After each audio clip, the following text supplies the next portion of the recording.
Jeune machine, bienvenue dans cette vidéo. Aujourd'hui, je vais te montrer comment commencer le street workout de chez toi. Alors oui, s'entraîner dehors est génial, on adore tous ça, mais il est vrai qu'en hiver, il fait froid et que c'est agréable de pouvoir s'entraîner chez soi comme il se doit. De plus, le fait de t'entraîner chez toi tout seul te permettra d'être plus concentré et plus efficace. Parlons peu, parlons bien. Aujourd'hui, je vais te montrer 5 figures de base à maîtriser chez toi que tu pourras faire comme bon te semble. On va parler handstand, front lever, back lever, L-sit et tuck planche. L'avantage de ces 5 figures de base sont qu'elles vont te permettre d'appréhender pas mal de figures par la suite et surtout pas mal de variantes. Par exemple, de ton handstand, tu vas pouvoir appréhender l'handstand monté en force, le front lever press, le back lever press, le L-sit to handstand et j'en passe. Sur chacune de ces figures, je vais te présenter 3 exercices de renforcement qui vont te permettre d'y accéder. Mais n'oublie pas le plus important, tu auras beau faire autant de renforcement que tu veux, il faut pratiquer la figure pour l'obtenir. Cette petite programmation que je te propose, certain au maximum, mais n'oublie pas de pratiquer à chaque début de séance. Personnellement, c'est ce que je fais. Chaque début de séance, quand j'ai de l'énergie pour, je pratique mes figures, j'essaye mes combos, j'essaye de nouvelles choses, et ensuite, à la fin, je viens faire du renforcement. Ou alors je sais que j'aime bien aussi diviser en 2 entraînements, faire un entraînement où j'essaye mes figures, un entraînement où je renforce, 2 fois dans la journée si t'as le temps. Si t'as pas le temps, c'est pas grave, tu peux faire tout ça en 1 heure, voire 30 minutes. Donc, jeune machine, installe-toi bien,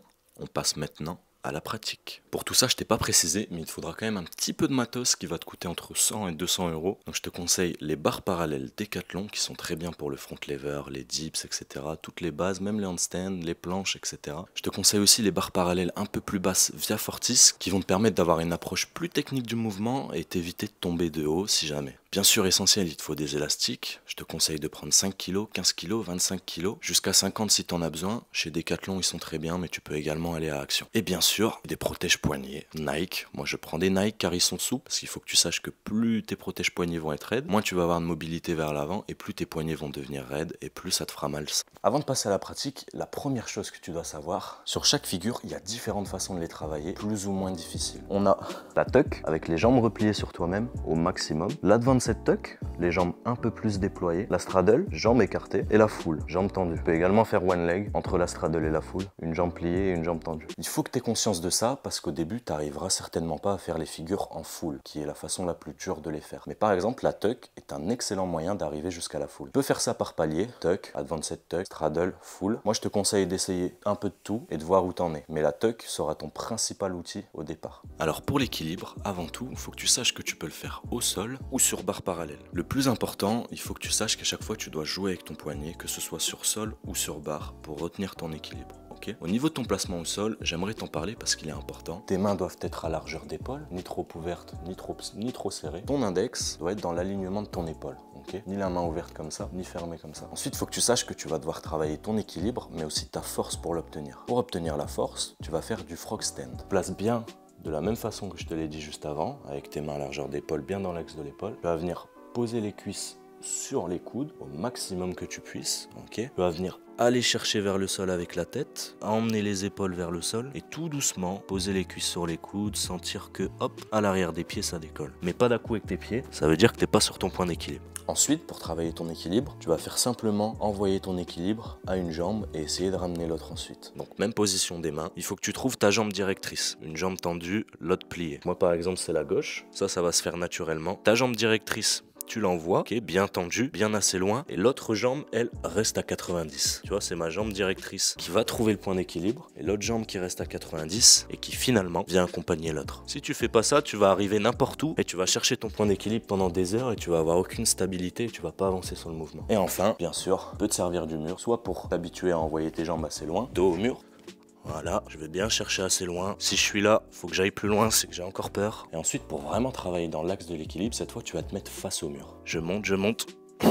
En fonction de mon aisance, je peux aller plus ou moins loin du mur avec mes mains. Plus je me rapproche, plus j'aurai besoin d'équilibre. Alors pour le front lever, du coup, tu vas avoir besoin d'une barre que ce soit une barre dans la rue ou chez toi, un truc de roi qui fait une barre que tu peux saisir, à laquelle tu peux te pendre. Il te faut un minimum de hauteur quand même. Il te faudra aussi sûrement un élastique, du moins je te le conseille, parce qu'au début, au poids du corps, ça va sûrement te paraître étrange. Je vais te faire la démonstration avec élastique pour que tu vois comment il s'installe, mais sache que si tu peux le faire au poids du corps, priorise le poids du corps pour la force et l'élastique pour la technique. Donc l'élastique, tout simplement, tu viens le saisir des deux côtés, tu le passes au niveau de tes lombaires, tu viens faire une pression sur l'élastique en tirant avec tes mains, poser l'élastique sur la barre et saisir par-dessus avec la main. C'est pas juste passer l'élastique dans le poignet et saisir la barre, c'est vraiment saisir l'élastique sur la barre. Ça va te permettre de gérer l'intensité de l'élastique et de mettre plus ou moins de résistance. Donc premier exercice, la tuck front lever. Comme je te l'ai dit juste avant, tu vas commencer tout doux avec de la tuck. Donc, le principe c'est d'avoir le dos et les fesses parallèles au sol sans toucher le sol avec les pieds. Donc pour ça, au niveau postural, tu vas venir faire une rétraction scapulaire sans détendre les bras. Donc c'est vraiment ce principe de, tu as un couteau qui vient au milieu de la poitrine, tu dois l'esquiver sans déplier les bras, et bah là c'est l'inverse. Rétraction scapulaire. Donc tu vas venir faire une rétroversion du bassin et serrer les fesses et les abdos au maximum, ramener une jambe en tuck, le maximum que tu puisses, et la deuxième qui suit. Ton regard bien vers l'avant et regarde tes pieds et voilà, t'es à l'aise. Une fois que tu as ton placement en tuck, tu vas faire des presses, des pull-ups et des négatives. Toujours le même départ sur ta tuck, et cette fois sans déplier les bras, tu vas chercher à monter en te servant des lombaires. Voilà, de cette façon. Tu dois sentir que la presse vient du dos et les lombaires qui accompagnent. Ensuite, tu vas venir essayer de faire des pull-ups. Toujours cette position de tuck,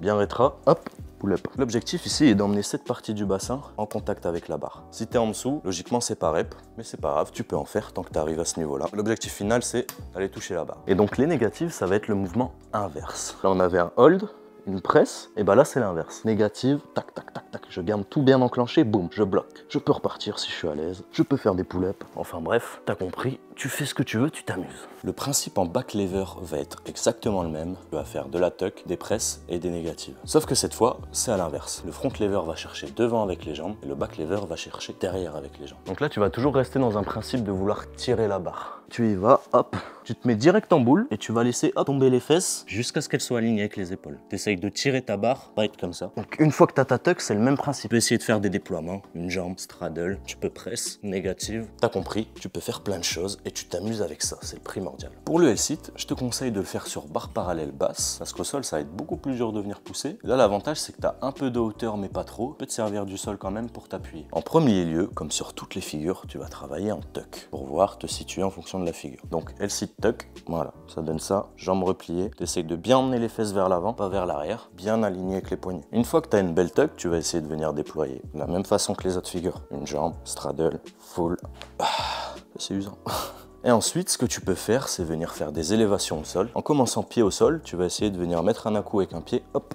Pour la tuck planche, le plus important, c'est que tu comprennes le placement, car c'est avant tout de la technique, avant de la force. Pour bien engager une tuck, tu vois, il faut que tu pousses sur tes barres. Donc c'est l'inverse du front lever tout à l'heure. T'es pas rétracté, mais protracté. T'imagines qu'il y a un couteau qui vient là, et tu dois l'esquiver sans détendre les bras. Ton regard bien devant, ok, tu pousses toujours. Tu ramènes une jambe, il faut que le bassin aille minimum au niveau des poignets et la deuxième qui suit. Pour bien comprendre ça, tu peux aller vers l'avant et laisser les pieds décoller tout seul. Tu vas comprendre l'importance d'amener le bassin au niveau des poignets. C'est ton point d'équilibre. Ensuite, pour te permettre de mieux comprendre l'activation, tu peux faire de la lean planche. Le principe de faire une planche, bras tendus, la même activation, protraction, rétroversion du bassin, mais les jambes au sol. Tu commences les jambes derrière, tu as déjà saisi tes barres. En venant laisser traîner les pieds comme ceci et non comme ceci, tu viens activer ta protraction, tu vas venir faire une rétroversion du bassin en serrant les fesses et en sentant tes abdos qui s'activent. Tu vas avancer, avancer, avancer, avancer, regarder devant, garder ta forme comme ça et sentir les bénéfices. Comme pour le L-sit, tu vas venir te placer et faire des petites élévations en donnant un à-coup avec les pieds. Hop, tu essaies de retenir